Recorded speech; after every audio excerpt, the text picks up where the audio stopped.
Very good. So, Ah, hello, everyone. Hi. Congratulations with a new BF. It's nice, isn't it? It's the same, many of the same faces, but different place, which is good. Yeah. So the people are the important thing. The people follow along, and you get this nice new place to be. It's marvelous. So this is good, and it's quite a large space as well. You can even squeeze many more people in here, right? You can sit tighter together, right? Be very friendly if you have. okay. Uh, yes, we are requesting three refuges and five precepts. Hmm. Okay, Ajahn. please go for it. Yeah, do not hold back. Okay, so here we go. Namo tassa bhagavato arahato samma sambuddhassa. Namo tassa bhagavato arahato samma sambuddhassa. Namo tassa bhagavato arahato samma sambuddhassa. Namo tassa bhagavato arahato samma sambuddhassa. Namo tassa bhagavato arahato samma sambuddhassa. Namo tassa bhagavato arahato samma sambuddhassa. Buddhang saranang gacchami. Buddhang saranang gacchami. Dhammang saranang gacchami. Dhammang saranang gacchami. Sanghang saranang gacchami. Sanghang saranang gacchami. Dutiyampi buddhang saranang gacchami. Dutiyampi buddhang saranang gacchami. Dutiyampi dhammang saranang gacchami. Dutiyampi dhammang saranang gacchami. Dutiyampi sanghang saranang gacchami. Dutiyampi sanghang saranang gacchami. Tatiyampi buddhang saranang gacchami.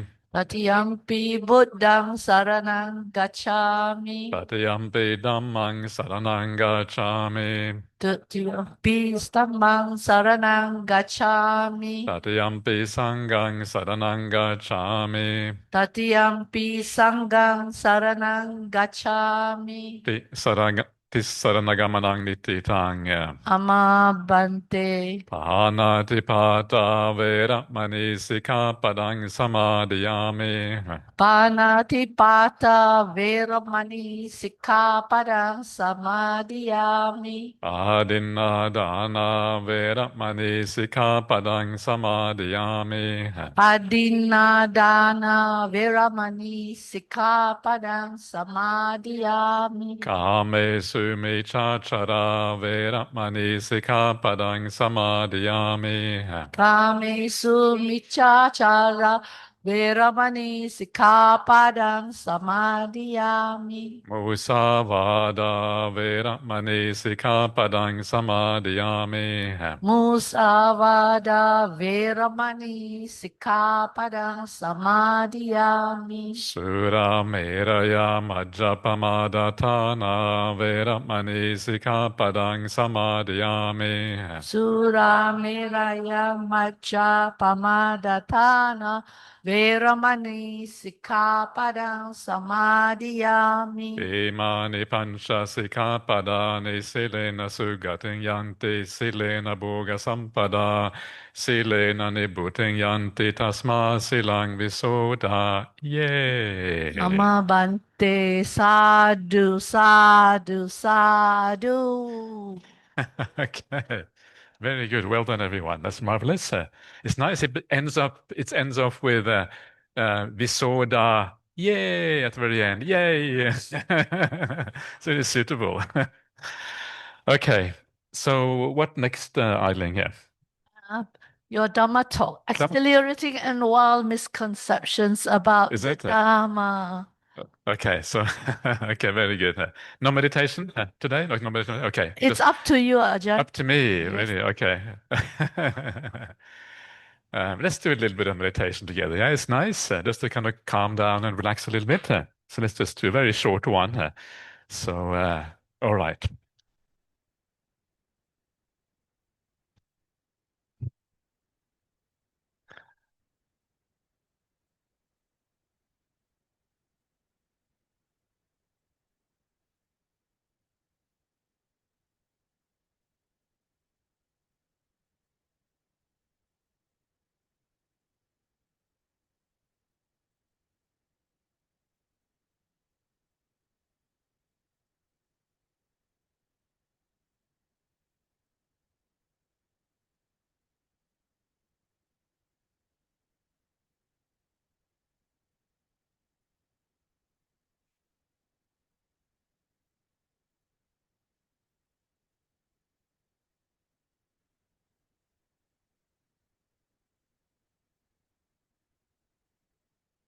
All right. So, as usual, just take this short little time just to relax a little bit, to let go a little bit of the world outside, and just to kind of center yourself, to give rise to a degree of mindfulness, and just a sense of presence of being here. Don't have to do very much in these 10 minutes, apart from relaxing, and just enjoying the good company. Bring up some positive feelings. Meditation is supposed to be this very simple thing here. And the reason why it's hard is because we tend to be so complicated as human beings. The more advanced our society is, the more complicated things tend to be here. And so it's good just to relax, let go, and just enjoy.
And during these short meditations, don't try to have any object of the meditation. Just use it as an exercise in relaxing and just being, being, existing, being with everyone, and not trying to focus or do anything in particular. This beautiful simile of being a passenger on the train, it gives such a nice idea what we're supposed to not do.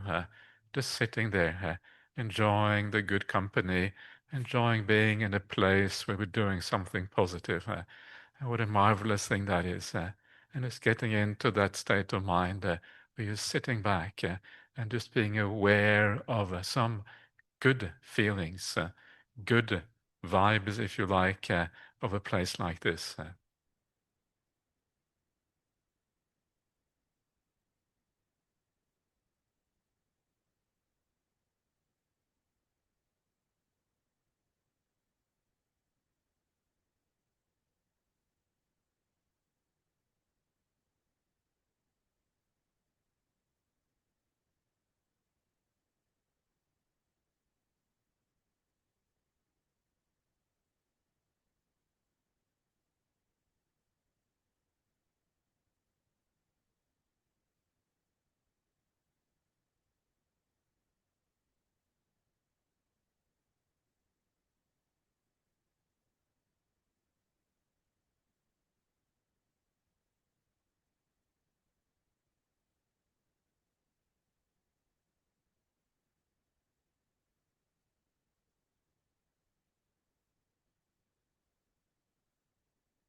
Okay, everyone. So that's it. That's the meditation for today. So please come out. Mhm.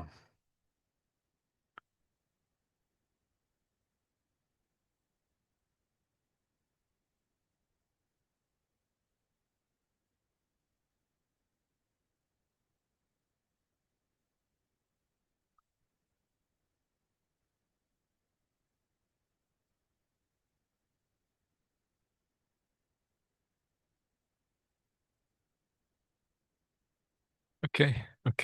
So the title for today's talk is Wild and Exhilarating Misconceptions about the Dhamma. It's not my suggestion. Someone else suggested it. And but it's kind of nice, yeah. I think the idea of talking about misconceptions is often useful because it also helps us to focus on what the real Dhamma is. Sometimes you need to understand what the problems are to understand what actually is proper and real Dhamma. But I was surprised because this person who gave me this idea, she gave me an example of what these wild misconceptions are supposed to be here. And it wasn't that wild. Yeah. I'll show you what she had in mind, what she gave me. Okay. Yes. Say again? Yeah, it's not working, is it? I can see it over there even, isn't it? At the very back. Yeah. It's not showing on the screen there. Yeah. All right. Okay, you need to double the screen. Was that what you need to do? I'll show you what to do that. Yeah. You need to duplicate. That should do it, presumably. Yeah. Is it coming up?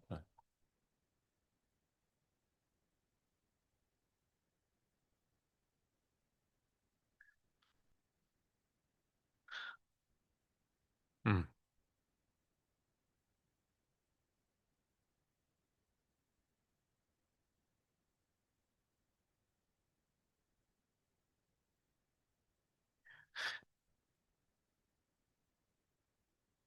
Okay. What do you? Hmm.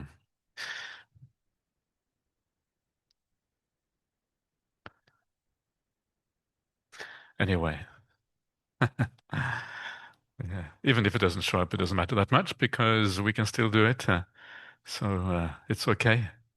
So we're going to look at these misconceptions. And again, the idea is then to understand better what actually is real Dhamma, what is false Dhamma, and to gain more clarity about these things. And I think that can be very helpful. Um, So to look at this, when I'm not going to look at the usual kind of misconceptions because there's a lot of misconceptions that we talk about all the time that you probably know about already and you don't want to hear about again because if it is marketed as wild and exhilarating, it better be a little bit wild and exhilarating, right? It can't just be the ordinary stuff, otherwise you're going to get disappointed. Because the usual mistakes that is often done in Dhamma are things like, you don't need samadhi to become enlightened. You can practice meditation without sila. Is that true? Can you do that? Maybe, yeah, well, maybe you can try, but maybe you're not going to get very far. Yeah. So I'm very happy that everyone is taking the five precepts. I think everyone was chanting. Was anyone who didn't chant while we're doing it? Sometimes in Thailand, it's famous that they chant the five precepts, and if there is a precept they don't want to keep, they cross the fingers behind the back, and they kind of don't keep that one. And then the next one, they open it up again. So I hope you're not crossing your fingers. I hope you're kind of keeping your fingers like this. That's the right way. But it's wonderful to see that because it shows the sense of sincerity, yeah, and earnestness. People are really trying to practice the Dhamma in a good way, and that's wonderful because that's the whole point of this. And of course, the Buddha, what would the Buddha say? He would be proud of everyone. He would say, "Well done, BFers." Yeah, well done for practicing the good way. This is what the Buddha wants us to do. This is what Ajahn Brahm wants you to do. He wants you to do the practice, not just to know the kind of being able to recite the precepts or being able to read the suttas or whatever. That's not the point. The point is to practice these things. So that's great. So I'm not going to look at these things. I'm not going to talk about things like, you have to have right view, like, do you have to believe in rebirth and these kind of things. I'm not going to talk about that either, because these are the ordinary things. So if you want to talk about that, we can, but I'm going to leave that up to the Q&A. You can bring it up during the Q&A session if you want to discuss those kind of issues. We are going to talk about more wild and more exhilarating things than that. I'm just warning you, it's going to be an interesting ride. So that's good. So is it going to be any high tech or is it going to be low tech today? Are we low tech? Have you given up? You you you're giving up?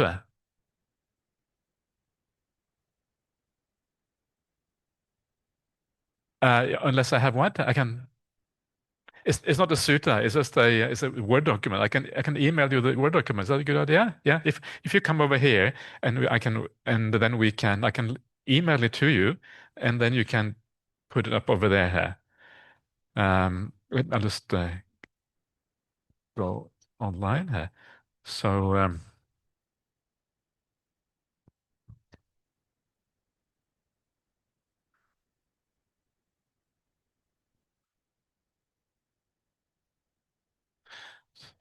you have to. Can you type in your email address? Yeah.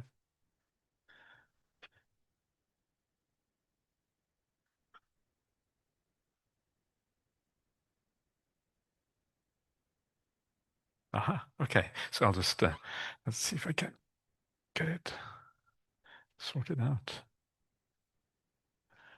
Um,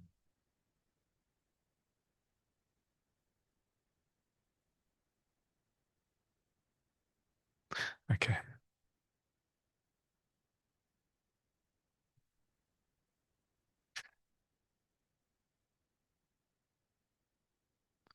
Okay.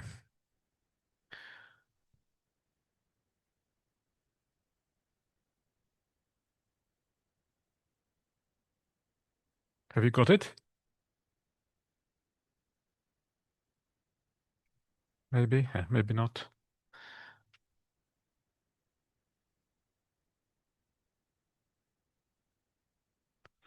Yeah. Okay.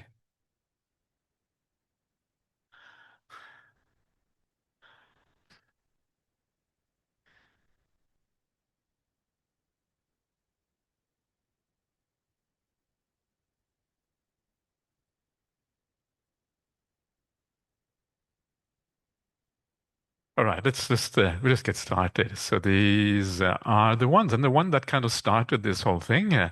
This was one that a misconception we talked about. I talked about a few times.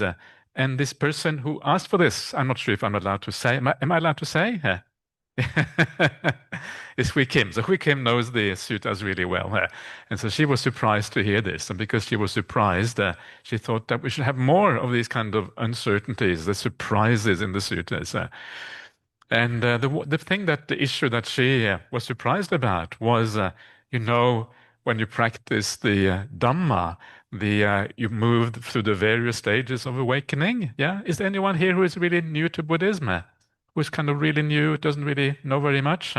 Yeah, it's okay. You're allowed to be new. Don't be shy to be new. It's all right. Everyone has to be new at some point. So if you don't understand everything I say or whatever, please ask afterwards, and we can try to get it sorted out. So according to the Dhamma, you practice the path, and you reach towards the various stages of awakening. And with each stage of awakening, you abandon what they call fetters. Fetters are the bonds that bind us to samsaric existence. And these bonds are like broken, at various points during these stages. And the first three fetters, you become a stream enter when you break these first three fetters. And these three fetters, they are what they call the view of personal existence, the view that there is an inherent person inside, attachment, holding on to virtues and vows, and doubt. These are the three fetters that you break at the first time as you start out. And one of the the thing is about what is interesting about is that sometimes people think because these are the three fetters that you let go of when you become a stream mentor, you have to practice to let go of these things. Yeah, you have to practice, you have to actually do the opposite of these three fetters. And so one of these fetters is the breaking of is the attachment to precepts and vows. And so that means that you shouldn't be too attached to your precepts. Yeah, is that right? Because if you are attached to the precepts, it means that that fetter is going to be strong because that fetter is stopping that attachment. So if you are attaching, then that fetter is still there. You see what I mean? Yeah, so some people say, okay, that means we shouldn't be too attached to our precepts. Yeah, we should be more relaxed, you know. Maybe it means you can have, yeah, Christmas, have a drink, maybe that's okay. I don't know. Maybe it means that, you know, these things are not quite as important as we think they are, because if you're really, you know, at least you be relaxed with them. But that's misunderstanding what this is about. Yeah, when we talk about the breaking of the three, when we talk about the giving up of these three fetters, what it actually means, it means that can you put focus? Can you press the focus button so you get rid of all the stuff? There's too much stuff on the screen there. Is that okay? You know, is that possible?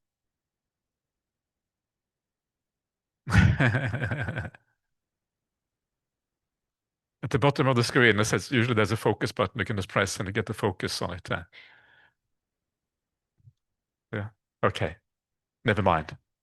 Yeah.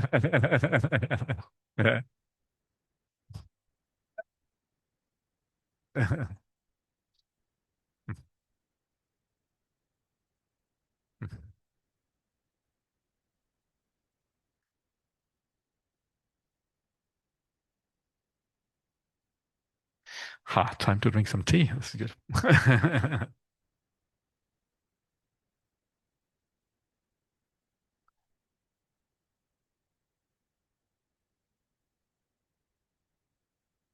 Mm. So, anyway, we'll see what happens. So, the idea, I'm just bringing this up because this was the point that was made by Hui Kim. The idea is that these fetters, they are severed or they are undone when you become a stream mentor. It's a consequence of practicing the path. It doesn't mean you do those things beforehand. Yeah, it doesn't mean that you practice not to attach to these things. It doesn't mean that you stop having doubts. You can't force that anyway. There are the consequences of becoming a stream mentor. You don't do these things. In fact, it's very important not to do these things because unless you are a little bit attached, unless you hold on a little bit to your precepts, you're not going to keep them properly, right? A little bit of holding on is required. And the reason why, when you become a stream mentor, you don't hold on anymore is because you internalize these things. You become that person. Yeah, you become the kind of virtuous person, and that's why you don't internalize these things anymore. And so that is so. This is important point. Yeah, these are the results of the practice. It doesn't mean that you actually do those things to get there. The path, what you need to do, is the Noble Eightfold Path. Yeah, that's what you do. And these are the results of practicing the Noble Eightfold Path. Yeah, so please hold on a little bit. Don't have to hold on too tight, but hold on a little bit to those precepts. Is that what you're doing already? You are? Okay, good. Okay, excellent. I see some of you nodding, some of you don't nod, so I'm not sure what you think. But anyway, I'm sure you're all right. Okay, so that is where this whole thing started. So now let us move on to the first of these uh, ideas or these kind of misconceptions. Yeah, and you will be surprised at this particular, the first misconception. This is something I heard from Ajahn Brahm a long time ago. And Ajahn Brahm told me that there had been some disciples and they had come to him and they had claimed to Ajahn Brahm that Nibbana is a moon orbiting Saturn. Have you ever heard about that one before? That's a very interesting misconception. It's a moon that goes around Saturn. You know, Saturn is a planet. Yeah, so Nibbana is a moon. There you are. There it is.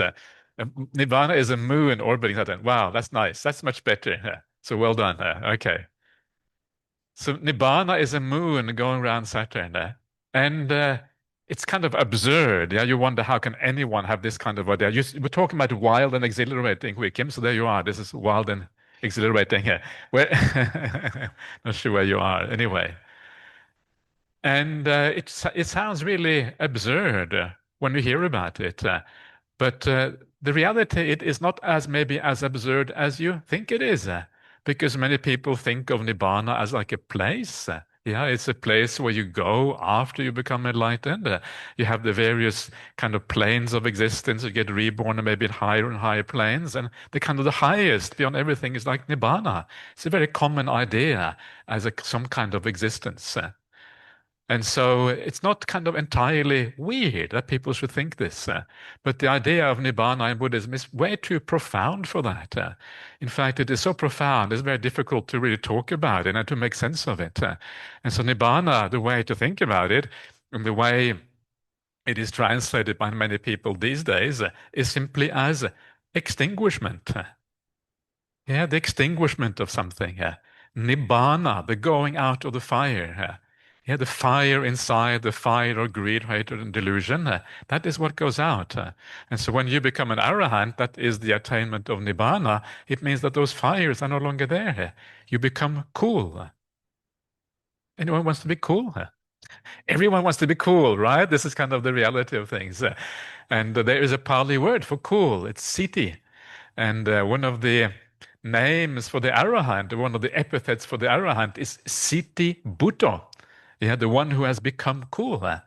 And so I always wanted one of the monks in the monastery. I thought it would be nice to have a monk called Siti Bhutto, the cool one, right?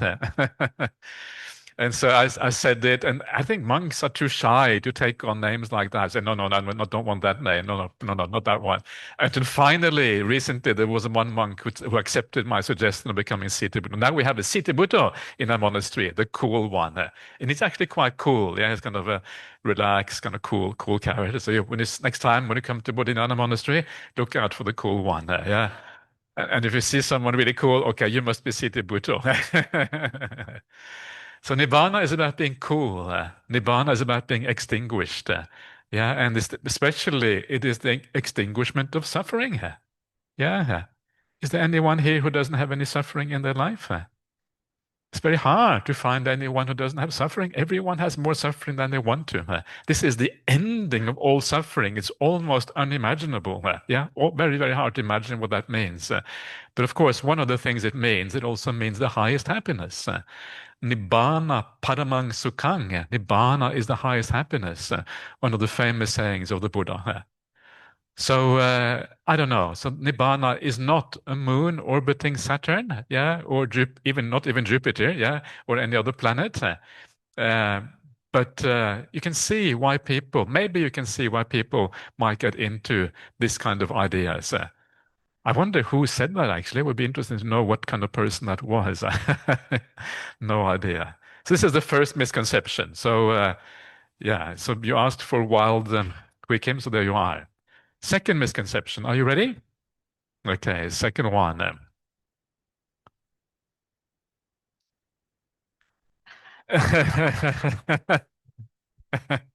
If a child is not taught any language, it will speak Pali. Isn't that kind of cool? Isn't that interesting? So this was not someone who came to the monastery who said that. This is actually found in the Pali commentaries. If you go to the Pali commentaries, because remember that we're not talking about the Theravada tradition, right? We're talking about, they take the idea of the Pali language incredibly seriously. This is the language of the Buddha. This is like the foundational language of the world. The Buddha speaks the most perfect way. And so this is like, if you don't speak anything else, you're going to speak Pali. So if you are going to really traumatize, imagine how traumatic this will be for a small child. But if your small child is kind of put away, never speak to the child at all, then when it starts opening its mouth, fluent Pali will come out. It's a crazy idea. It's really kind of ridiculous. But this is how the commentaries sometimes work. Yeah, they work in strange ways. For them, the Dhamma is kind of really mystical and really weird, and it doesn't have lost all connection to reality, of course. So what does this teach us? And one of the things it teaches us is that the Buddha was formed by his culture like everyone else. There's nothing special about Pali. Yeah, there's nothing special. The language of the Buddha was the language they spoke at that time in ancient India. And the Buddha had to speak that language to be understood. That language doesn't really have any special characteristics. Actually, maybe it does. It has a few special characteristics because India at that time was a very spiritual society. They had like a spiritual vocabulary. So they had words like samadhi, which doesn't exist in the English language. Yeah. And these are very important words to be able to express spiritual achievements and spiritual practices. So in that sense, it was special, if you like. But it's not some kind of magical language that, that kind of is eternal or anything like that. So the Buddha was conditioned by society around him. He spoke that language. And if he didn't speak that language, no one would understand him. Yeah, so he obviously spoke that language. And one of the consequences of sort of thinking that the Buddha spoke a very special language or thinking that Buddha was not necessarily conditioned by society is that people will say, but the Buddha would kind of change his language depending on circumstances. So many people have pointed out, for example, that the Abhidhamma has a very different language from the suttas. When you read the Abhidhamma, you can see it uses different vocabulary, different sentence structure. There's a different kind of feel to the overall text, yeah? And then when you point that out to someone who is used to this way of thinking, yeah, they would say, oh, yeah, but the Buddha could speak anything he wanted. Yeah, he could just change around in kind of different ways.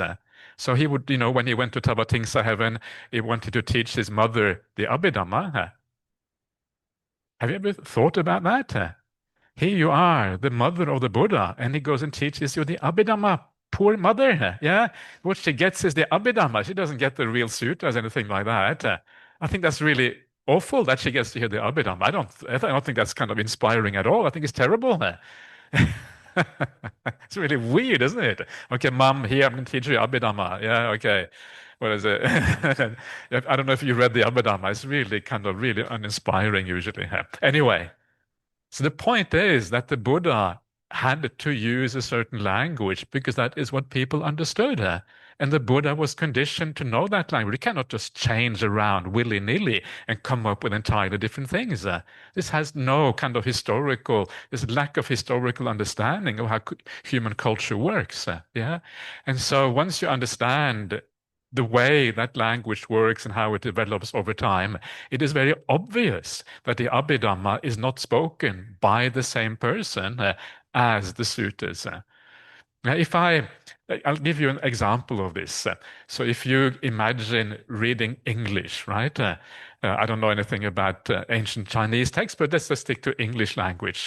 Now, if you read someone like, let's say, William Shakespeare, right? I'm sure maybe some of you have. Did you read Shakespeare at school in Singapore? Some of you did? Okay. So you read Shakespeare, right? And then you read someone like Charles Dickens. They're kind of two of the great literary giants in English culture. Now, if you read those straight away, you know that they come from a different time period. It's obvious because the language is very different. And everyone knows that Shakespeare was before Dickens by 200 years or whatever. I'm not very good with the timings here, but something like that. And it's very obvious. And just like you know that Shakespeare must have come before Dickens because of the way language evolves and the way language moves and changes, in the same way, you know that the Abhidhamma is later than the suttas. It's as obvious as that. That's what's going on. Yeah. So again, so this is very helpful because it helps us today to understand what are the earliest texts of Buddhism. Yeah, of what the Buddha most likely taught and what he did not teach. So so the child does not speak Pali if he doesn't speak anything else, nor does he speak any other language. The poor child gets traumatized because no one speaks to it. Please speak to your children. Don't do this test at home, as they say, and see what happens. All right, let's move on to the next one. The Dhamma is a fight between good and evil forces. What do you think? Is that true? Yes. There is some truth. There is some truth to it, right? Sometimes when you look into your mind, you feel, well, yeah, it's a fight between good and evil forces. You're trying to do the right thing, and sometimes it can be hard to do the right thing. So in that sense, sometimes that is true. But this is actually different. This idea here is more like it's the kind of good and evil forces in the world, right? And this is one of the teachings in one of the largest kind of sects of Theravada Buddhism. They have this kind of teaching here. Yeah, and so the idea that they have is that you become like yogis and you become part of this sect. And when you become part of this sect, you become part of this fighting force that fights all the maras in the world. Yeah, so there's a fight between the maras, the evil forces, and then these yogis who are led by this monk who's supposed to be the supreme monk. He's higher than the Buddha. That's kind of scary, right? If someone claims to be higher than the Buddha, I think that person probably making a lot of bad karma. Yeah, I'm the Adi Buddha. I'm kind of above the Buddha, and so we are going to fight all the evil forces in the world. And the idea is that once you fight all of those evil forces, and you kind of eliminate all those maras, then you also eliminate all defilements in the whole world right away. That's kind of handy, right? That means you don't have to do all the work yourself because they eliminate all the maras and bang, everyone is enlightened. That, do you think that's plausible? Does that make any sense? Doesn't make any sense, right? But this is kind of what happens sometimes when you go to places that are a bit kind of cultish, not a bit, actually very cultish, and they have these kind of ideas because it's kind of cool, right? If you're part of this kind of inner group fighting all the maras in the world, helping to whole humanity kind of gets enlightened because of you, yeah, you become like the super duper Superman, yeah, you're like the Bodhisattva, but even better than Bodhisattva because you're not just becoming Buddha, you're becoming the Adi Buddha, the higher kind of Buddha. And so it kind of tends to feed the ego a little bit. Yeah, and these things are very dangerous because they can draw you in quite easily if you are a little bit gullible. So be careful. Yeah, be wise, be smart. This is why we're looking at this, to be aware that these things exist in the world. It is not at all unlikely that you may hear, you probably heard about this group already. I don't need to mention it, but you probably have heard about some of these groups already. And so there you are. Okay, let's go on to the next one because I have many exciting ones. So there's a rabbit on the moon. That is kind of well known, right? I think that's also part of, I think there's something also in Chinese culture about there being a rabbit on the moon. And there's also something apparently in Indian American culture as well. This is quite a common thing around the world. Apparently, if you look at the moon, you can kind of see the rabbit or something like that. And there is a Jataka story. Yeah, the Jatakas are the stories about the Buddha's past lives. And according to this Jataka story, there was, how does it go again? There was something about a there was something about some animals that were kind of, so the Buddha, this is the Buddha in the past life, and he was a rabbit in that past life. And these animals, they were kind of, they were going to give away some food. There was some kind of Sakka came down to test these animals, and he asked them for something to eat. He was hungry or something. And then the various animals gave him all kinds of food, yeah, but it wasn't kind of very pure. And the one who gave the purest food was the rabbit. That was the Bodhisattva in the past life. And then he said that I will then imprint that rabbit on the moon. Yeah, and so what happened? This is kind of the interesting part of the story. What happened was that one of my monastic friends, yeah, he now he's no longer there, but he told the story that when he was in Burma, there was this Burmese monk, yeah, and this Burmese monk, he was going around collecting money. Yeah, so he asked him, "Why are you collecting so much money? What are you going to do with all this money?" And he said, "I'm collecting all this money because I want to go to the moon and see if there's a rabbit on the moon." So he wanted to be an astronaut, yeah, because he had read the Jataka tale and he thought it was a rabbit on the moon, and he wanted to go and see for himself to make sure the Jataka story was right, yeah. And so that's kind of the rabbit on the moon. And so this is when you take these things too literally here. This you have to distinguish between what is to be taken literally and what is mythology and what is metaphor and what is similes. And first of all, Jataka stories are not really the word of the Buddha. Again, you can say that on so many grounds that they're not. And secondly, these are stories. The stories are meant to make a nice point, but not to be taken literally here. Yeah, this is kind of really important. Anyway, rabbits can't talk. Yeah, in these stories, a rabbit talks. He kind of gives you, oh yeah, I can give you this. Yeah, and they're all talking together. It's kind of cute that the animals talk, but it's not real. Yeah, it's not really real. I heard this story only very recently because I was going around the monastery. I was saying to the monks, "Oh, have you heard some wild and misconceptions about the Dhamma?" And one of the monks came with this story, and I thought, "Wow, I got to say that when I go to Singapore. That's a really good one." So now we have seen some of the really wild ones. I'm going to come to some more practical ones, yeah, and just kind of warming you up to kind of see how you react to these things. So now we come to something more interesting, yeah. The Buddha's given name was Siddhartha.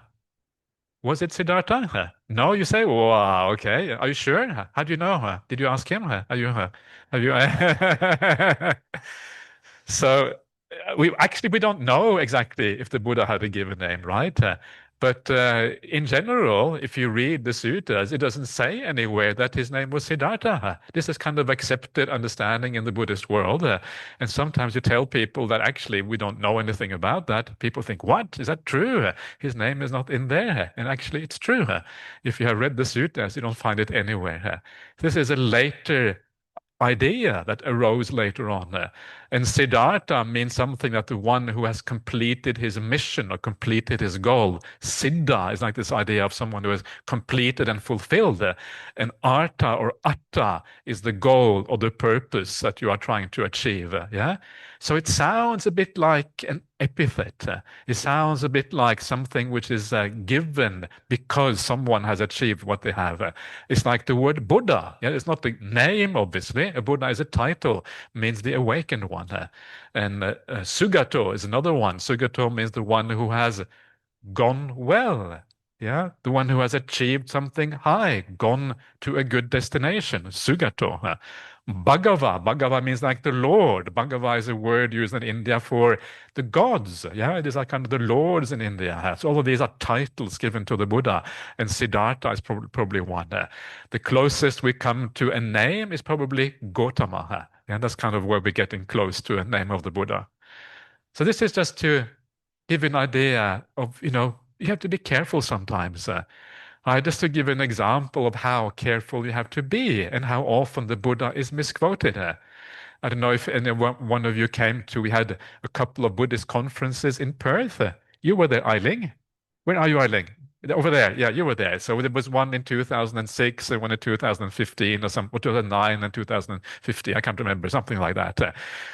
And during these kind of conferences, yeah, you get all kinds of people giving presentations, psychotherapists and doctors, and everyone thinks they know the word of the Buddha really well, right? So they have a quote from the Buddha, right?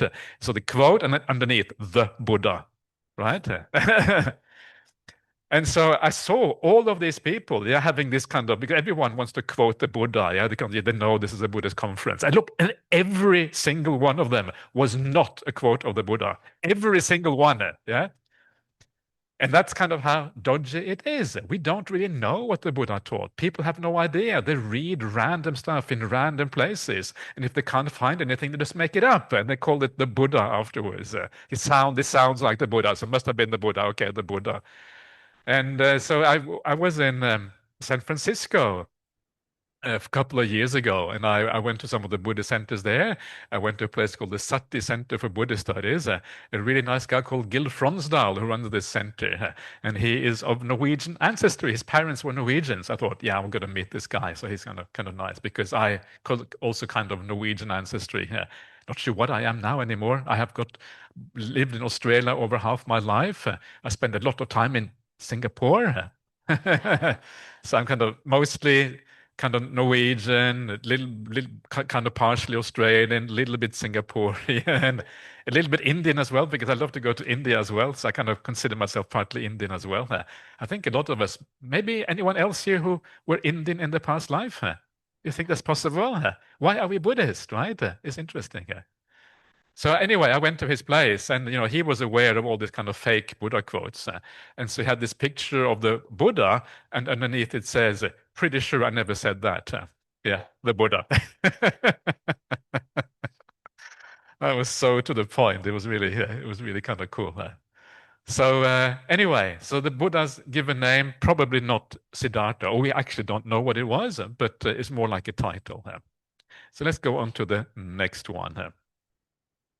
So this is an important one that you will have heard and you may be aware of. So the standard story in some of the biographies of the Buddha is that the Buddha to be left his wife and child in the middle of the night. Yeah, I'm sure you know that story where he kind of kisses his wife goodnight while she's sleeping or something like that. And then he kind of gets on the horse Kantaka and he rides off into the middle of the night, jumps over the wall of 𝐾𝐵𝒊𝒍𝒂𝒓𝒂𝒕, right? Like this kind of very fancy story. And 𝐾𝐵𝒊𝒍𝒂𝒓𝒂𝒕 is this magnificent city and all of these kind of things. And what happens, and this is kind of interesting, I was told that in Sri Lanka, you get these Christian missionaries. And then they go to the Buddhist villages, yeah, and the Buddhist villagers are often very simple people. Yeah, they are not very educated. They know some basic Dhamma. They know a few Jataka stories. They know a bit about the life story of the Buddha. They've heard about Kantaka, the horse. They know these kind of stories because these are the popular stories.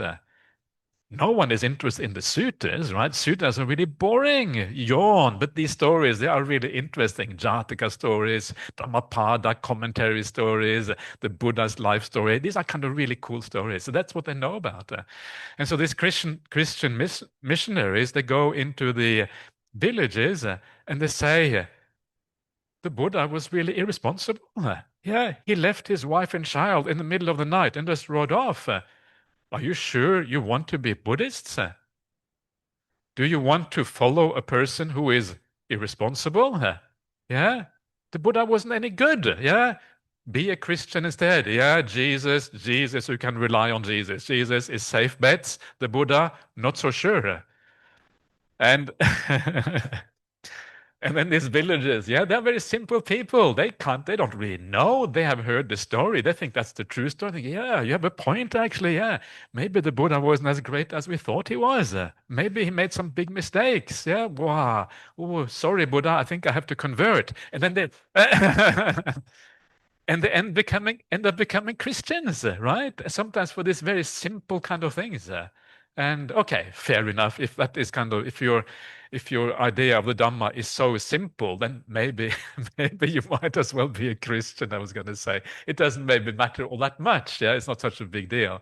But it shows you how when you read stories, instead of actually knowing the way it is described in the suttas, how you can be led astray. Because actually, those Christian missionaries, they have a little bit of a point. Yeah, it is true. You just leave your family in the middle of the night. What's going to happen to that family? Are they going to starve? Are they going to be okay? What's going to happen to them? It does seem a little bit strange. Okay, we might forgive the Buddha because we know that he is on this incredible mission, right? To kind of awaken and to understand the meaning of life and all of these kind of things. So we might kind of forgive that anyway. But still, it is a little bit strange. And so then you read the suttas, and of course in the suttas the story is a very different one. In the suttas, the Buddha says goodbye to his parents. His parents are crying. They wish otherwise. They don't want him to go forth and become a monastic, right? This is specifically said in the suttas. And so for them to be able to express that they don't want him to become a monk means that they obviously had a discussion. Yeah. And so presumably his wife and child are looked after. And in those days, they had very large families anyway. Everyone lived together, multi-generations, and, all the aunties and uncles or whatever. And so, of course, there wouldn't really have been an issue. But that kind of, to me, makes more sense. Because of course the Buddha would have been responsible. If he didn't have that degree of responsibility, then he probably wouldn't be able to awaken. Yeah, because you have to live your life in a very pure kind of way. And so that's a small little thing, but many people are not aware of that. And so I thought I would bring it out to show the difference. Let's go on to the next one. Yeah, the Buddha to be renounced after seeing the four signs. Yeah, the four signs. He saw the dead person, he saw the sick person, he saw the old person, and he saw the renunciate. He saw the monastic. And after seeing those four, yeah, the story is that the Buddha was kind of held inside his father's palace, yeah, for a long period of time. He didn't know anything about suffering. Yeah, had no idea what was going on in the world. Doesn't sound very likely, right? Let's be honest about it. Is that possible? It doesn't sound possible to me. And so one day his father takes him out and they go on a tour around the city, and then he sees these four signs. And then he thinks, whoa, what's going on? Yeah. And then he becomes a monk. Is that really what happened? I don't think so. That sounds like a story that is a little bit too good to be true again. One of those kind of dodgy, dicey stories. And when you read that story, one of the things you notice is actually the story of Buddha Vipassana. It's a story, as a myth, told of an ancient Buddha who lived 91 eons ago. And then the later Buddhas are then said to live according to the same template. But it's not really the story of the Buddha. So what is the story of the Buddha? Well, the story of the Buddha you read when you read the Buddha's autobiography, because the Buddha talks about what happened to him. Yeah, and what he says is that he saw, he saw that the people around him would get old, they would die, they would get sick. And then he realized, just like these other people get sick, I too get sick, and I too will die, and I too will die, and then I go on and I attach to other people who will also die. That's kind of stupid. Enough suffering already. That fact that the Buddha to be has to die. So let me instead find a solution to the problem. And that is the real story. And that to me sounds more likely. Yeah, because everyone has seen old people and dead people and sick people. Have you never seen a sick people? First time you see a sick person is when your father takes you for a ride around the city when you are 20 years old or something. That doesn't sound possible to me. Maybe possible at the time of the Buddha Vipassana, because then they lived very long lives, and maybe they didn't have any sicknesses, and maybe they didn't, but not so much Buddha Gautama, who was more like a regular human being like us. So that's another one which is a little bit interesting. Yeah, it changes the way you think about things. The Buddha reflected on this. He understood the issues through reflection, and that's usually the way things go for people. Okay, are you still okay? We're doing more of these ones. Yeah, are you ready? Okay. So now so that's the Buddha. Now we'll come to some other areas. Wow, you're so quick with the slide. Okay, so. So what is the next one? I can't really, what I like to do is kind of anticipate and kind of hit the slide just at the right time and dang, and then kind of, wow. So this is kind of the downside, but actually that's fine. You're doing a very good job. So thank you for doing that over there. So the next one, anicca means non-desire. Anicca is a Pali word that we normally translate as impermanence, exactly. Yeah, impermanence or unreliability or uncertainty. That's the usual translation of anicca. But there are certain groups in the Dhamma, in Buddhism, that say it doesn't mean impermanence at all. It means non-desire instead. So are they right? Does it mean non-desire? It's very interesting, isn't it? How, after a while, it becomes very confusing because who is telling the truth and who is telling the fake? If someone says it means non-desire, other people say it means impermanence. you need some kind of source to kind of that you have some kind of confidence and faith in to be able to decide what to believe. Yeah, and fortunately, it's kind of, in this case, it's very obvious because the whole world knows it means impermanence, and this only one group is the one who says it means non-desire. Why can they say that in the first place? And the way they say it is because they claim they found some ancient manuscript in the British Museum in London, because the British Museum in London has has all kinds of ancient manuscripts, yeah, and Buddhist manuscripts and what have you. And they found one in there which had one slight difference. If you can you bring up that slide again on the screen, please? Yeah, so you see, no, that's the previous one, please. Yeah. So instead of anicca, they had an H after the C. Yeah, and if you put an H after the C, then it actually means non-desire. And so they thank you, Wickham, for those great, wonderful noises over there. That really. So and then, based on that, yeah, they say, well, we found some of the most ancient manuscript, and of course, the more old it is, the more likely it is to be true, and for that reason, it means non-desire. So you can see it is based on not pure fantasy. It is based on some sort of historical research. Of course, that doesn't mean it's true, because there are other manuscripts that say the opposite. There are other manuscripts that are even older that actually say the opposite. Yeah, so this comes in various ages, and so you then have to look at, well, what is the majority, and what exist in other traditions, like, for example, what is the translations into ancient Chinese, into Tibetan, in Sanskrit, and all of these kind of things. And then you know what is really going on. And there is no doubt that anicca means impermanence and not non-desire. But the problem is big. Yeah, the problem is you have to be really careful as a Buddhist. Don't believe too quickly. Don't jump on the bandwagon just because someone says something that might be true. Investigate. Ask me first. Because I know, right? So investigate for yourself. Yeah, don't just ask me. Do some investigation when you see the thing. Don't be too quick to jump onto these kind of things, because it is incredibly important. If you change a fundamental word like anicca from impermanence to non-desire, you can imagine the impact on the Dhamma, the impact on the suttas is going to be enormous. Everything has to be rewritten. Everything has to be understood in a new way, right? It's not that consciousness is impermanent. Consciousness is non-desire all of a sudden, right?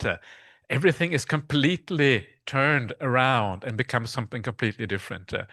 And for that reason, one of the reasons why people do this, why they come up with things that are completely unorthodox, that are completely different from what we normally do, is because then they can create a separate society that is opposed to everyone else. That's how you create a cult. A cult needs something to form around. It needs some core different ideas that whereby the rest of society gets it all wrong, but we have it right. And so if you come to that kind of Buddhist group that have some very special ideas that are completely different from everyone else, then there is good reasons to be careful. Yeah? Why are they completely different? Why have they, as the only people in the world, been able to find the truth, whereas everyone else has it wrong? Yeah. Usually it isn't like that. Yeah, there isn't like one person who is a genius and everyone else is a fool. That is not how the world works. And so it's very good reason to be careful. And that's also exactly the same thing with the group I showed you before. Yeah, the group of the people who talk about the evil and the good forces fighting each other. It's also a cultish kind of thing, because this idea of evil and good forces fighting each other and creating kind of paradise in the world where everyone is enlightened, no one else has that idea except for them. Yeah, so again, reason to be very skeptical and very careful. So this shows us the danger of cults. And it's very easy to think that you will not be getting into a cult. Maybe you are in a cult already. What about the BF? Maybe the BF is a cult, right? It's hard. Sometimes it's hard to know. It's hard to know the kind of the. Maybe Ajahn Brahm is the cult leader, right? He's the kind of big guru. But it's very hard to know. So you have to be on the lookout for these things. You have to be really careful because all of a sudden something sounds incredibly convincing. And remember also one of the points is that every Buddhist group will have their own ways of teaching the Dhamma to some extent. Yeah, when I come to the BF teach, of course, I want to say things that are a little bit unusual. Otherwise, it's just boring, right? Like today, a little bit unusual. So maybe this is the beginning of a cult. I don't know. So in a sense, that is natural that you want to say things that are a bit out of the normal and you want to interpret things in a new way. So it is like a sliding scale, and it's hard to say at which point the cult begins and at which point the ordinary Dhamma ends. Yeah, this is not kind of entirely obvious. And so we like to think that we are too smart to get into a cult, but actually it can be very hard to know. So be alert, be awake, yeah? Try to understand when something goes too far and when something is still acceptable. Okay, let's go on to the next one. Anatta means futile. Anatta, non-self, right? It's one of the very important points in Buddhism.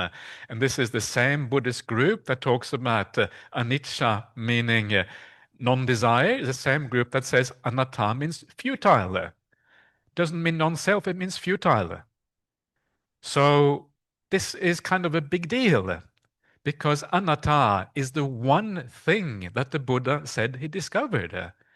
This is the thing that makes Buddhism different from any other religion in the world or any other spiritual path.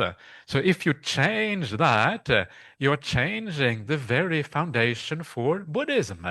And the whole Dhamma kind of falls apart if it becomes futile. Then the Dhamma becomes futile, not anatta.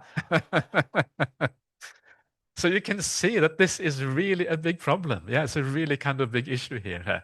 And of course, if again, you can imagine if anicca becomes non-desire, anatta becomes futile, you can start to see how we create an entirely different religion out of that. It doesn't become Dhamma anymore. I don't know what it becomes, but it certainly doesn't become Dhamma anymore. So misconception, yeah, and wild. And this is you said use the word wild, Hui Kim, so I thought I'd bring out some wild stuff for you. So there you are. So all right, let's go on to the next one. Being kind is selfish. And this is quite a common, also quite a common view. And the idea is that the reason people say this is because you are kind because you think it's good karma. You are kind because you think it will make you happy in the future. And so the argument is, well, there is a degree of selfishness there. I'm doing it for me. I'm being kind for me here. Yeah, you can see the argument. It's not entirely wrong. Yeah, there is some degree maybe. There can be a little bit of selfishness in there. But the basic idea is misconstrued. Because if you really are kind, yeah, when you are kind to somebody, sometimes it's a feeling inside you want to be kind. You want to be generous. I want to give you this. Yeah, I would like to give you whatever it is. And at that time, you don't feel selfish at all. You feel the exact opposite. You feel a sense of compassion. You feel a sense of metta. You feel a sense of releasing all of this self-centeredness that we have around us. And so selfishness is this feeling of being self-centered. It's a feeling when it's my little world against the rest of the world. Keep your hands away from my stuff. Yeah, that's selfishness. Yeah, I'm not going to give you anything. I need this for myself. And so you hold back on things. That is what selfishness feels like. It feels small. It feels tight. It feels like, you are opposed. The rest of the world is dangerous because it may take your things. Kindness is the opposite. Generosity is going in the opposite direction. When you don't have that small world, but you open yourself up, and if someone else wants to steal from you, say, please, no need to steal, I will give it to you. So there you are. Yeah, that's kind of generosity taking to the highest extent. And so this is a misunderstanding of what selfishness actually means. So there's a difference here between the feeling of selfishness and the knowledge that something has a good result. Yeah, knowledge that it has a good result is not the same thing as selfishness. In fact, when you give with a pure heart and when you have compassion for someone else, at that moment you know that that is a good action. You can feel it. You know that this is part of the spiritual path because that generosity is a very it feels beautiful. It feels wholesome. It feels like you are moving forward in the spiritual practice. It's kind of obvious. And so at that moment, you know that you're doing something good, but that does not mean that you are selfish or even feel selfish at that particular point. So distinguish between the defilement on the one hand and the knowledge on the other hand. It is the knowledge is okay. The defilement is what is the problem. Does it make sense to anyone what I'm saying? Yeah? Okay. Yeah. Yeah. It's okay to say no as well, you're allowed to say no. I don't understand anything. This makes no sense. I am already fed up with being a Buddhist.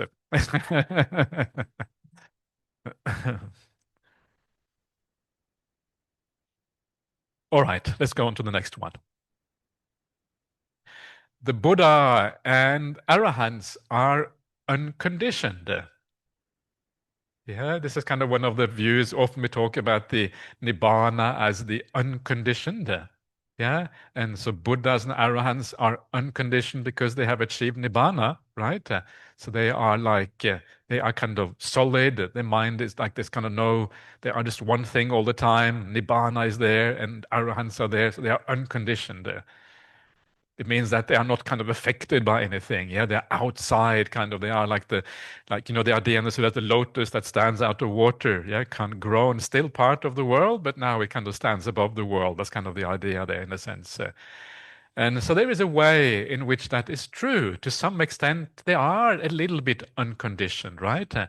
The fact that they have abandoned all the defilements of the mind, yeah, those defilements cannot come back again. So that is kind of unconditioned. The ending of the defilements doesn't depend on conditions anymore. It has been removed once and for all, and it won't come back again. But Buddha and Arahants are still conditioned because they are in the world. Yeah, so an Arahant will, prefer certain kinds of food because of the conditioning from the past. If an Arahant hurts themselves, they will hurt. If they kind of, receive a blow on the body or whatever, it will still be painful. Yeah, but that's kind of the conditioning of the world. They will use the language of other people because of that conditioning. If someone says, "Would you like ice cream?" then they will be conditioned by that to either say yes or no. Yeah, so they are part of the world. The conditioning of the world is working on them.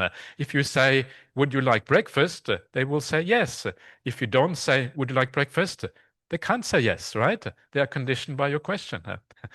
So it's kind of obvious when you think about it. So they are part of the world. They're not really unconditioned in some kind of absolute sense. They are still in the world. They have to play by the rules of the world. They have to speak the language of the world and all of these kind of things. Otherwise, they can't function in our society. And so they are Nibbana. Even Nibbana should not really be translated as the unconditioned. Because the unconditioned, when you put the prefix the in front, it sounds like some kind of state. Yeah, it sounds like a moon that goes around Saturn. Yeah, that's what it sounds like. Because that's the state, right? It's a kind of a place. It's a certain thing. But that is not what it is, Nibbana. It is not the unconditioned. It is maybe free of conditions. It doesn't depend on conditions for its existence or for its what it is. But yeah. So Buddhas and Arahants also are conditioned. Yeah. So that is kind of useful to know as well. They are human beings. All human beings are conditioned. Next one. And this is a classic one. Wow.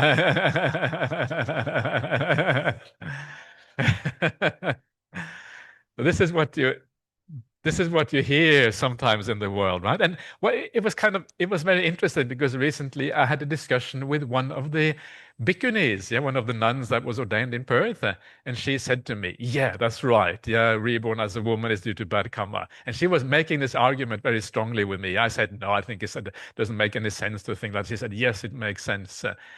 And And the case, and the reason she said, is because being a woman is often more difficult than being a man. Yeah.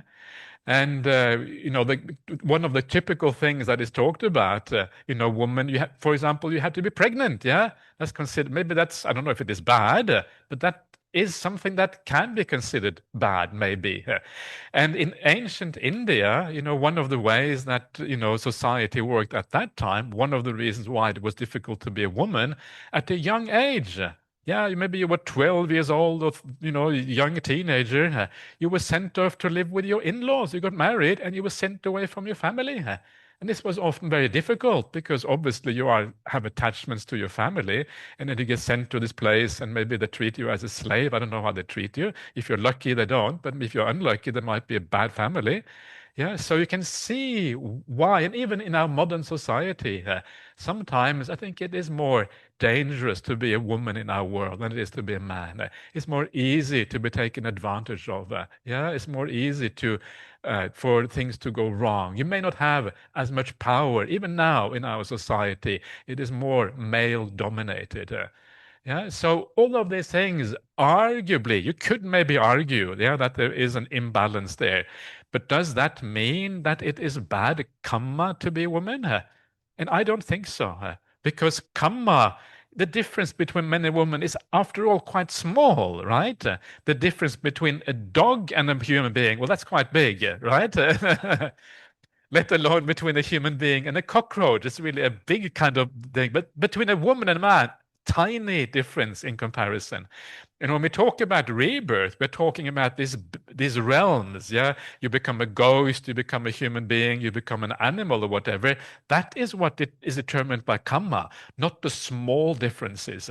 I would say there is more differences between men, between different men. Yeah, from the very lowly, the very living in very poor situation with maybe not very intelligent, no education, no wealth, sickly body, all of these kind of things, to men who have everything. There's much more difference within the group of men than there is between men and women here. And that takes away a bit of that argument.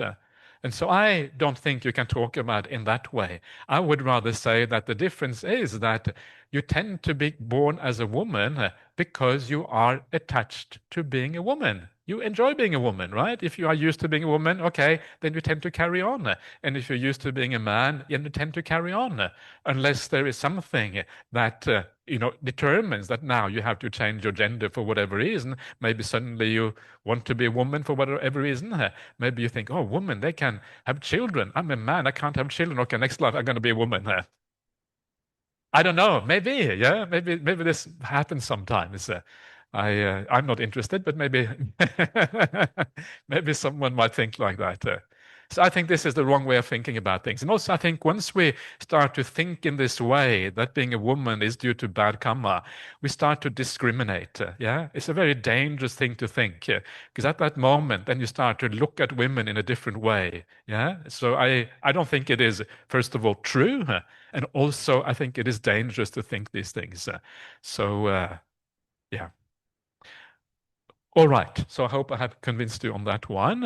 And if not, come and see me afterwards. Okay. So now we're coming towards the end here. I have a few more to do before we can open up for the Q&A. Buddhism is a non-dual teaching. And this is, again, partially true, but not really true. Non-dual teachings are teachings where you are aiming for some kind of samadhi, where the mind is completely unified, where the differences in the world are kind of let go of. Non-duality is where you feel no separation between the subject and the object. Everything is oneness. This is a non-dual teaching. And if you look at, this is kind of what Hinduism, Advaita Vedanta is kind of famous for. Advaita literally means non-duality, and Vedanta is the end of the Veda period. So that is a part of the Vedic religion, part of the early Hindu tradition. And so that is kind of the prime example of non-dualism in the world. And their idea is that everything is just Brahman. Brahman is like the underlying consciousness of reality, and everything ultimately is that. It's non-dual. And when you die as a human being, you give up your individual essence and you kind of are part of this Brahman or whatever. That's kind of the idea. I'm no expert on this area at all, but something like that is how it works. And this is also sometimes what you can find also in other teachings.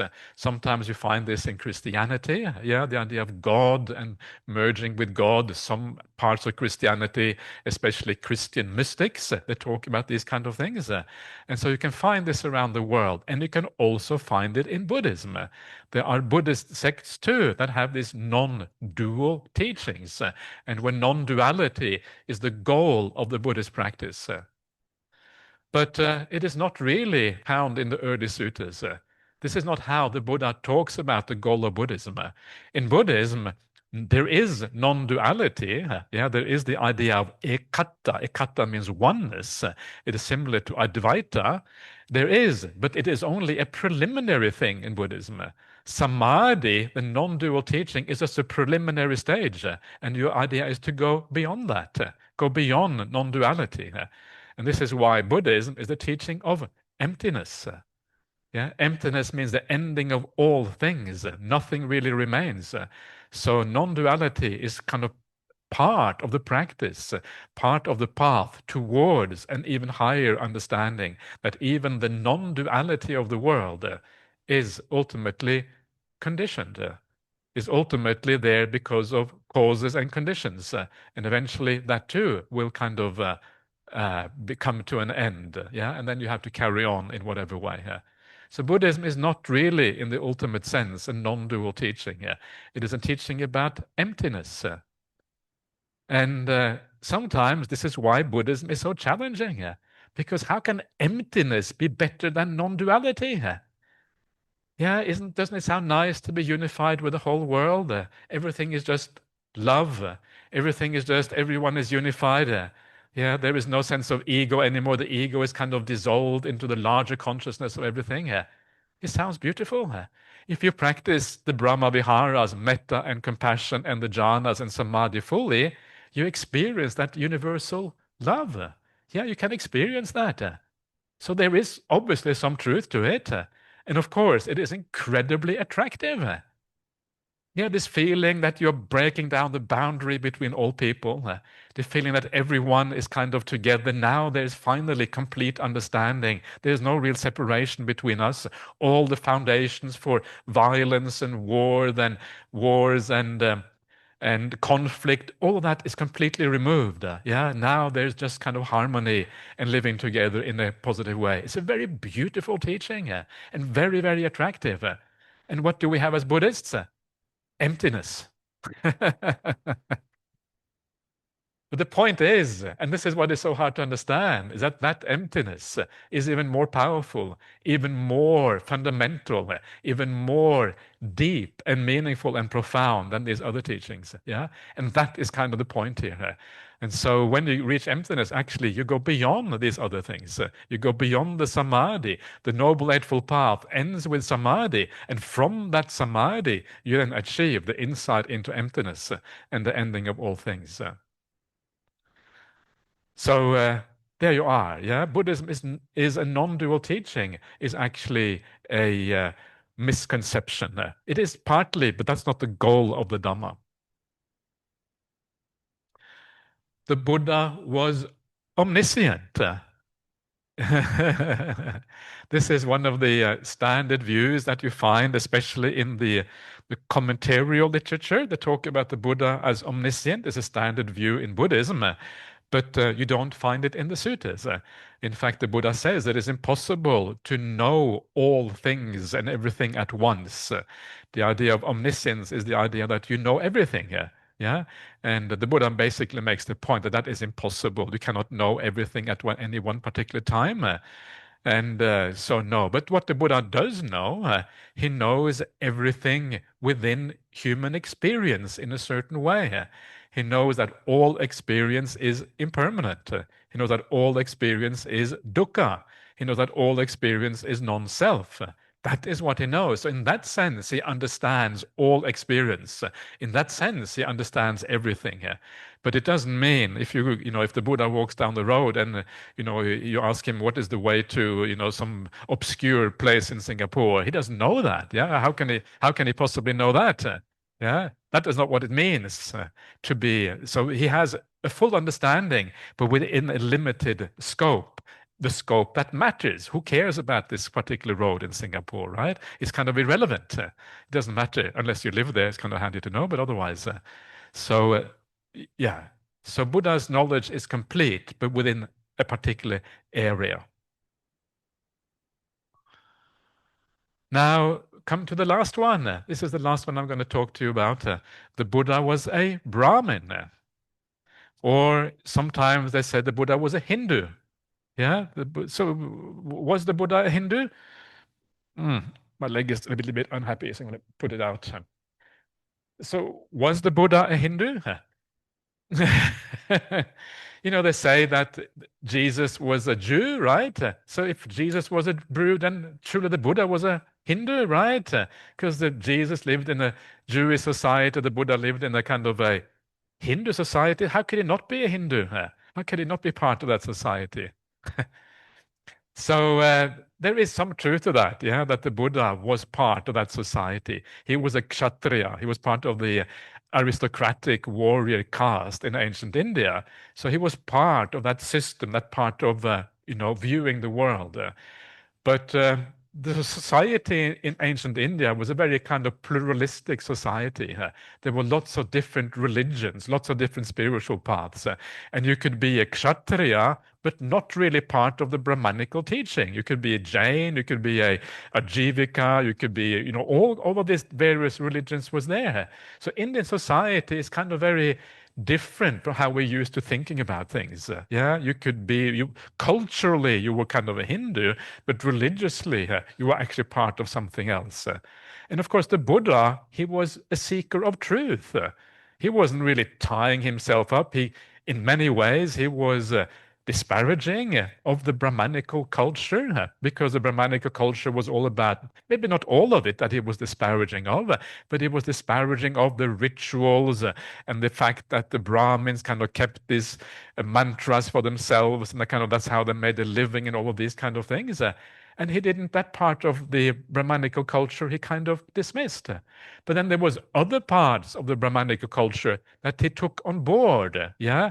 And this was more the meditative part of the Brahmanical culture, which also existed at that time. So we know that the Buddha had two teachers, Alara Kalama and Uddaka Ramaputta, and they quite likely came from that broader Brahmanical culture that you find described in the Upanishads. Upanishads are the Vedic texts of that Brahmanical culture at that time.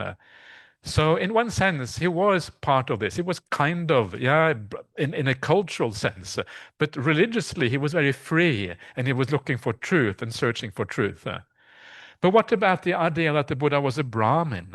Well, first of all, he was not a Brahmin because he was a Kshatriya, so he was not part of that class, yeah, or caste, or whatever you want to call it.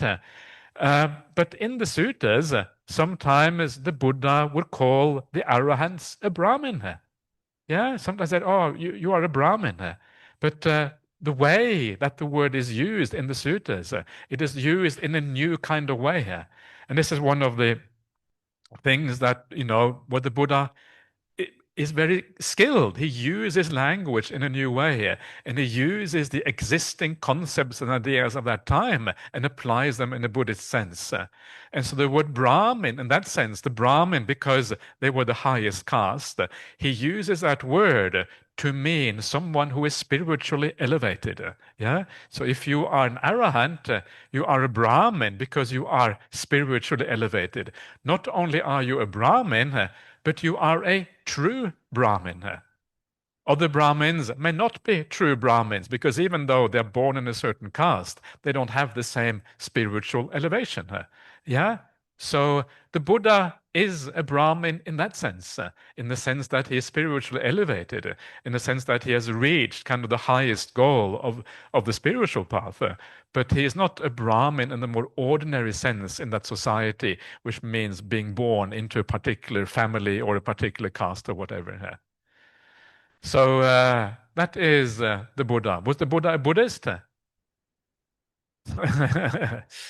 Probably, yeah. I think it's fair to say he was a Buddhist. Otherwise, we're in trouble. If the Buddha wasn't a Buddhist, then we are serious, have a serious issue.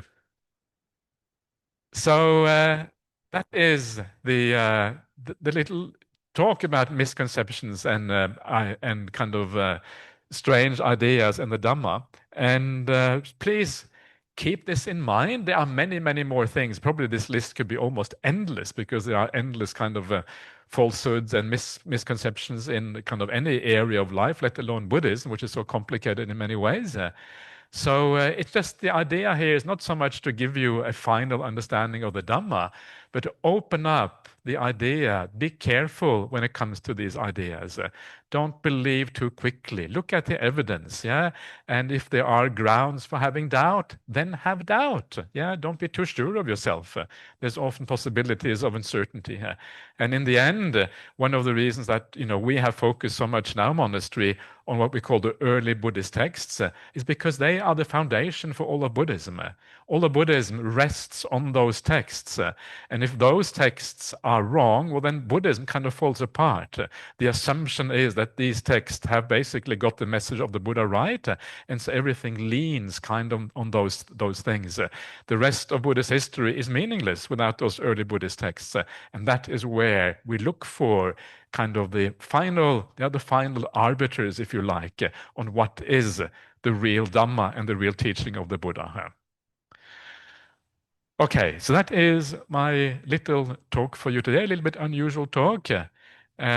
And now we can open up for questions and comments or whatever you would like to do. So please feel free to do that.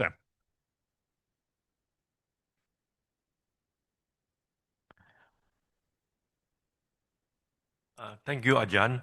My question is that among my relatives, a lot of them find Buddhism difficult to understand, and it takes too much hard work.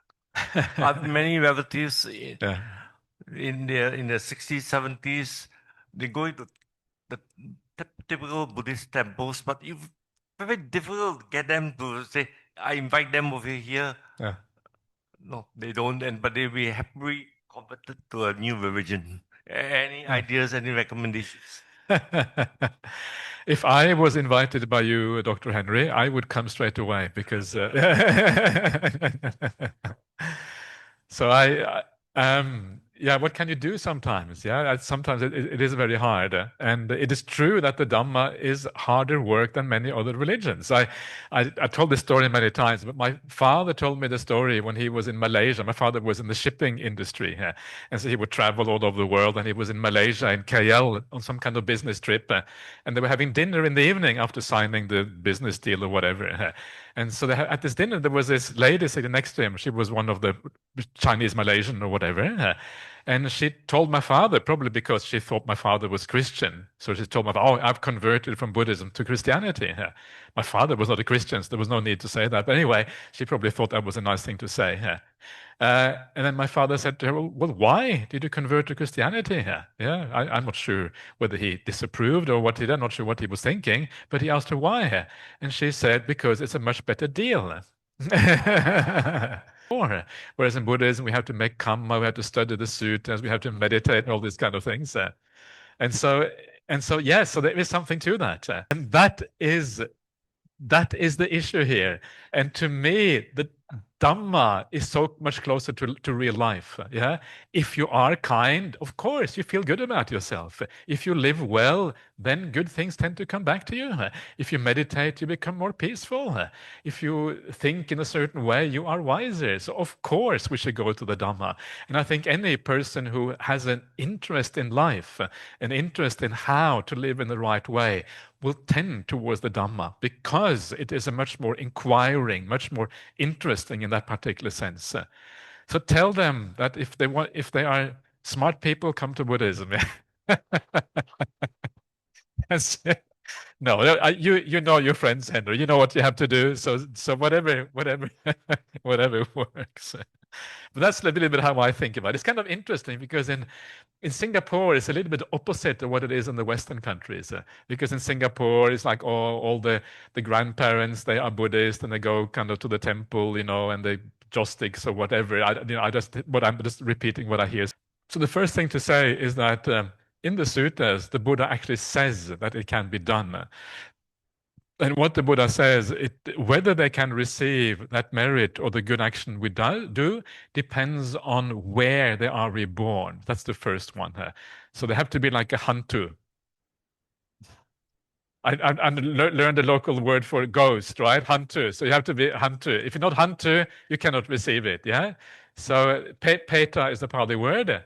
So if you are reborn as a preta, then you can receive the merit. If you're reborn in other realms, you cannot. So no point in sharing with the devas or whatever, or even the living human beings. They won't receive anything, but the pretas can receive it. So just to finish off that story in that particular sutta, there's Janusoni, one of these famous Brahmins at the time of the Buddha. He goes to the Buddha and asks this question. And then he says to the Buddha, well, okay, what if I dedicate to my parents, but they are not reborn as ghosts? Maybe they are nice people, they're reborn in 𝐷𝐴𝒊𝒂𝒂𝒕𝒊𝒏𝒈 instead. What happens then? Does anyone receive that merit? And the Buddha says, yes. And then you will go to some other of your relatives, whoever is born there. But what if I don't have any relatives in the 𝑝ētaloka? And the Buddha says, it is impossible that you should not have any relatives in 𝑝ētaloka. Guaranteed you have relatives in 𝑝ētaloka. And the reason is not because your family is bad. The reason is that samsara is so long, right? We have so many family members, thousands and thousands. Guaranteed someone is going to be there. So every time you share merit, even if you dedicate it to your parents, your family members, whoever it is, if they are not there, someone else will get it. That's why we should dedicate every time, Every time we are supporting someone else.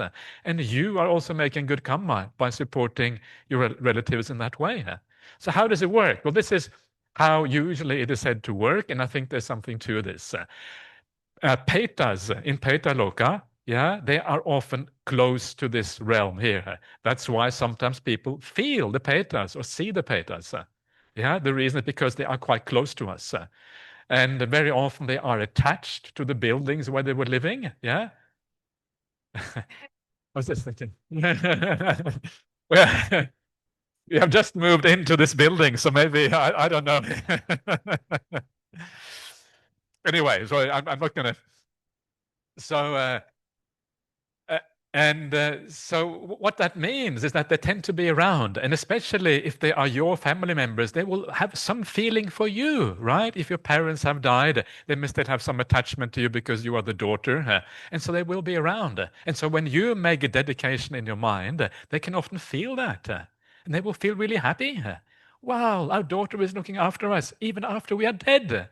Yay, daughter. Whoa, you're so happy to have the daughter. I was actually reading out the sutta on the retreat. We just came on from Bintam Island. And one of the suttas says that it is the duty of the child to make merit for the parents after they passed away. That's one of the duties.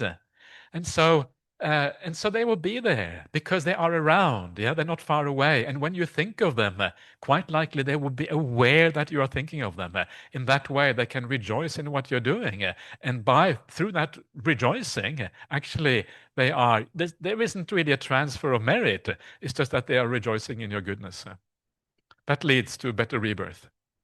Because Peta realm is a sad realm. You cannot rejoice in the Peta realm. The moment you rejoice, bang, up you go. That's the idea. Else can't really share. So we can share with everyone else, but it's not going to do anything here. So You can do metta though. Do metta. That's better. So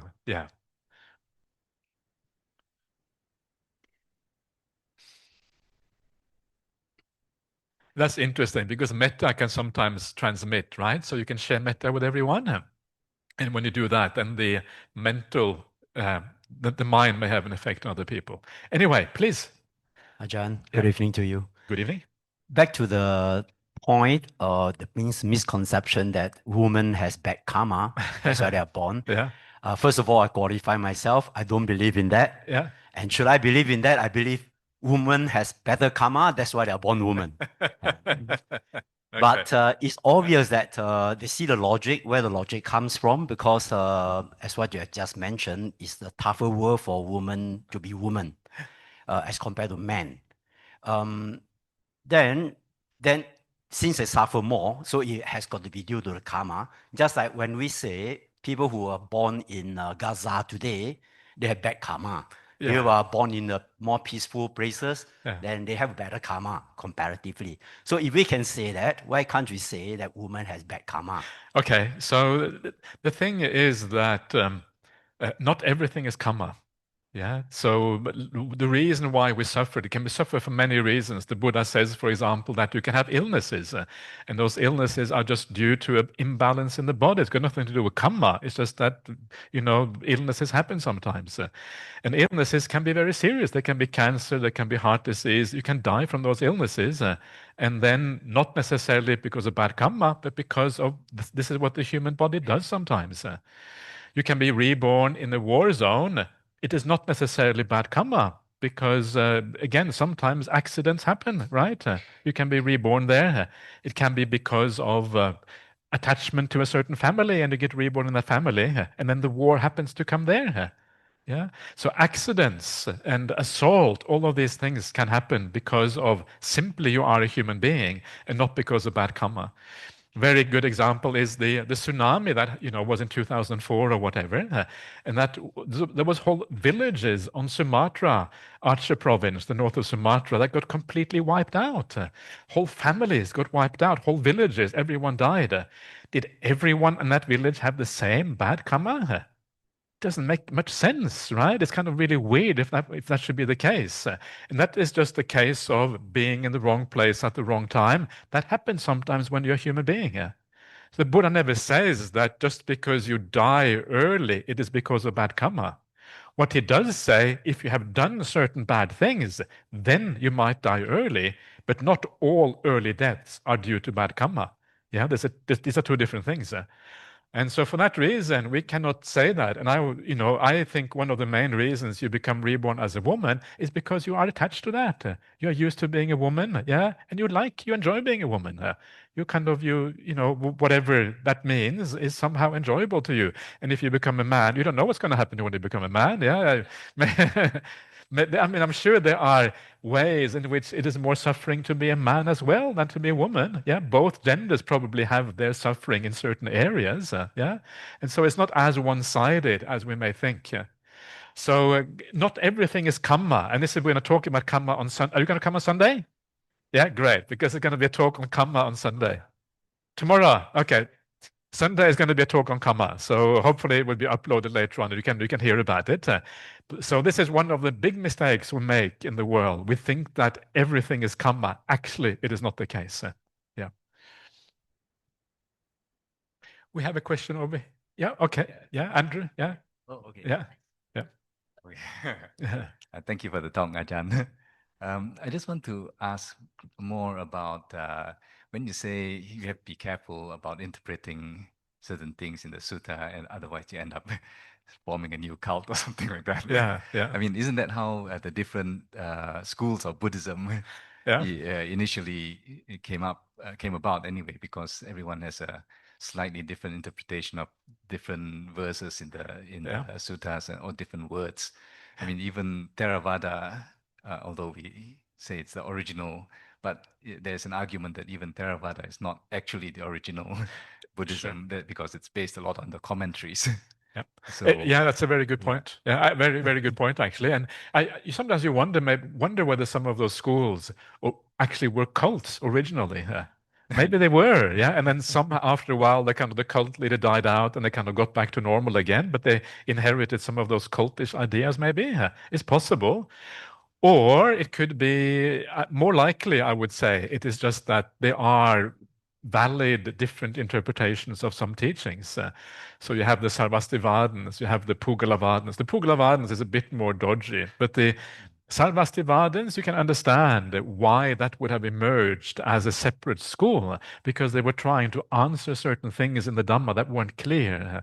They were trying to answer the Dhamma, the question of continuity. Yeah, if everything is impermanent, how come there is continuity? Because there is continuity. Yeah, we know that. How does that happen? And their answer was the existence of Dhammas. Dhammas exist over time. That was their answer. They are only effective now, but they exist in a more real sense over time.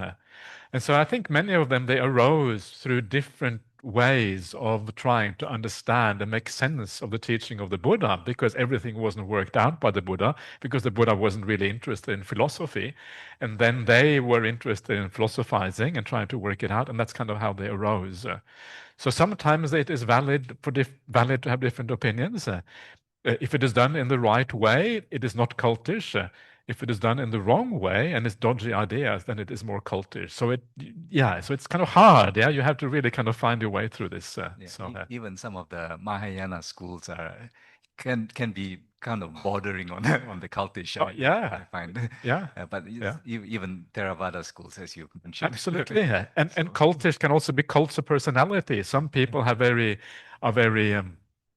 magnetic kind of personalities, and they draw you in, and then it becomes a cult because of the personality, not necessarily because of the doctrine. So there's many ways of kind of making cults. So we should go back to the suttas always, and that's kind of the idea. So you and Bhante Sujato and this early sutta movement can be considered a fundamentalist. Cult? Are you saying fundamentalist? No. Fundamentalist Buddhism. Fundamentalist Buddhism. Yeah.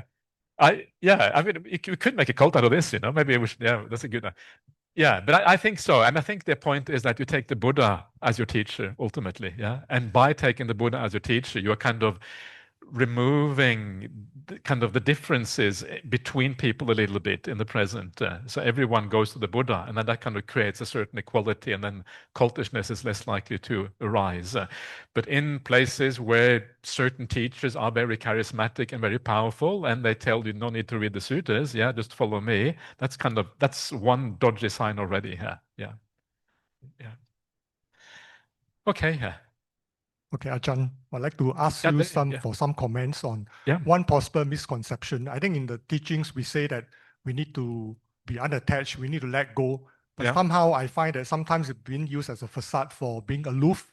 You're not acting on what is required of the situation. So what is your comments on that? It's a very good point. And I think that we cannot be non-attached. It's impossible. You cannot just decide I'm not going to be attached, because attachment is a consequence of having a sense of self. If you have a sense of self, you will have attachment. So this idea that people say, I'm not going to be attached, actually, it's completely the wrong way of thinking about it. So the right way to thinking about it is to say, okay, I understand that attachments is potentially a problem, because attachments, and then nature comes and takes it away from you anyway. Because that's what nature does. People die and all these kind of things. And so you understand it is a problem. So it encourages you to practice in the right way. And through the practice, the non-attachment goes down. That is the right way to let go of attachments. It happens as a consequence of practicing in the right way. And practicing in the right way happens by being kind, by being compassionate, not by being non-attached. Non-attached, see nothing there, you're going this way. That is not non-attachment. That is not caring. And not caring is not a Buddhist attitude at all. We should care. We should look after each other. We should be compassionate, not only to Buddhists, but to non-Buddhists, to all humanity and to non-humans and whatever. That is the right attitude. So that's a very good point. And that is a misconception I should have talked about. So thank you for bringing it up. There is a parallel misconception also. And that is this idea that people, people are in a difficult position in life. They, have some kind of psychological problems or physical problems or whatever it is. And you say it's because of their bad karma. And because it's the bad karma, actually, okay, it's their problem. They did bad, now they have to bear the consequences. That's also a wrong way of thinking about things. We all have bad karma. We all potentially can get into those very difficult situations ourselves. moreover, the reason you do bad karma is because you are deluded, because you are stupid, because you don't understand. It's not because you have chosen to be evil. It's not really their fault. They are conditioned in a certain way. And so that is another abuse of the Buddha's teaching. If someone is in a bad state or they're having difficulties, compassion is always the right answer. Not to say, oh, they're bad karma, your problem, look after yourself or whatever. And so that's another important point that I probably should have brought up. So yeah, thank you for that. Please, yeah. Yes. Bante, there are two parts to this question. Yeah. Can marriage be shared with a living being who is terminally ill? Terminally ill. Can marriage be shared? Yeah. What you can do is you can have metta for people who are terminally ill. That's the best way of sharing with them. So do some metta meditation, wish them well, and maybe they can feel some of that metta. And if they can feel some of that metta, it will be good. You can be kind to people who are terminally ill. Yeah, go to them and speak to them and tell them about their good qualities. Tell them how you appreciate them. Tell them, do something nice so they feel uplifted. They can feel like the Buddha said, we can be mentally healthy even though you are physically ill.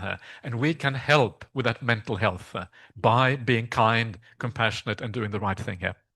Yeah. Okay, the second part is from my late teacher, a Sri Lankan monk. He told me when the Deva is dying in the heavenly realms, he or she will look down on the planet Earth and see whether any human being is doing good deeds and share the merits with them so that the life may prolong a little longer. Okay. Yes. Yeah. I don't know where they got that from because it's not in the suttas, but it may be in the commentary or something like that. So is there some truth to that? Maybe, I don't know. So maybe when the Deva dies, it goes in the kind of intermediate existence, kind of ghostly realm. Maybe it can receive merit at that point. Maybe, I'm not sure. It's possible. Many things are possible, but yeah. So don't. Yeah. Anyway, good. Yeah. No urgent last question.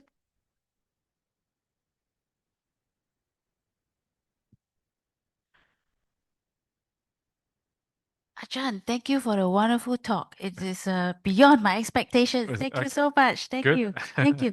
Can I ask a question, please? It's actually inspired by your topics about Dhamma. In the through the lens of today's world, through the lens of science and today's world, planets and what theories that we know today. So this question is inspired by The Selfish Gene by Richard Dawkins. He's an atheist, and he says that the world is driven by our genes. We have the selfish gene. We want to replicate. We want to for survival. So my question is, the monks who are the good monks, the talented, the expert monks like yourself, good in Pali, good in meditation like Ajahn Brahm, right? If you don't replicate, then you would take yourself out of the gene pool and there'll be less chance for the rest of us to get jhana. Because the genes for getting jhana will no longer be around in this world. Would that be reasonable? That's really funny. I don't know if that's true because remember there's different things here. Yeah, one of the things is the kind of physical evolution of the genes. Another one is the mental evolution, and these are not the same thing here. So I think that I don't know if the genes determine whether you can attain jhana or not. I don't think that is necessary. I don't think that is the case. I think genes are a separate thing. So I always like to think about physical evolution, which is genetic evolution, as one kind of one movement in our society, and then that somehow crosses with the mental evolution of individuals, and then the two kind of when they cross over, that's where a human being gets born, in that crossover point. So you have the genetic material from the parents, and then you have the kind of the mind of a previous being, and then that two things coming together, that's what creates a being. And so two streams of evolution meeting together in one person, that becomes a person in a sense. And so it is not that genetic evolution is wrong. It's just that it's not the full picture. And depending on the power of that mind, then the genes will express themselves in different ways. I mean, genetic understanding is changing all the time. Yeah, there's new ideas come. I have no idea really what's going on, but genes can apparently express themselves in many different ways depending on circumstances and environment. And I will say depending on the mind as well. Yeah, it will express itself in different ways. And so in this way, the mind and the genetic material form this complex development. So I don't think, if you get someone, who is very good meditators who reproduces themselves, I don't think the offspring is going to be necessarily a good meditator, So, yeah, I'm going to leave that job for other people. So, yeah. Let's say three sadhus. Sadhu, sadhu, sadhu. Okay, wonderful to see you, everyone, again. And so let's just finish off shall we finish doing the Arahang Sammasambuddho, Eiling? Is that a good idea? Do the merits first. Merits first. Sharing merits first of all. Okay, I'm going to take this microphone out. So we'll share do the standard merit sharing. So you can just follow along with me. Just do the chanting together. Edang men yati nang hotu suketa hontu nyatayo. Edang men yati nang hotu suketa hontu nyatayo. Edang men yati nang hotu suketa hontu nyatayo. Sadhu, sadhu, sadhu. Okay, so I'm just going to come down and we can do the Arahang Sammasambuddho together.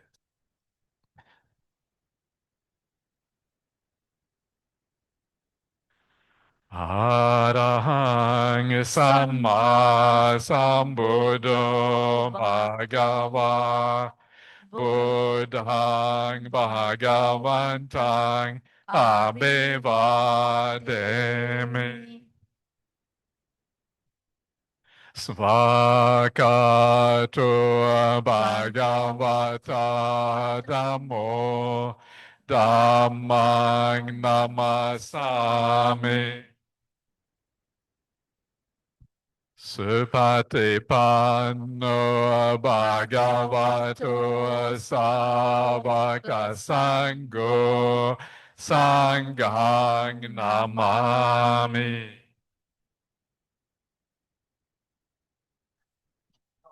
Sadhu, sadhu, sadhu. Let us pay respect to Ajahn by giving 3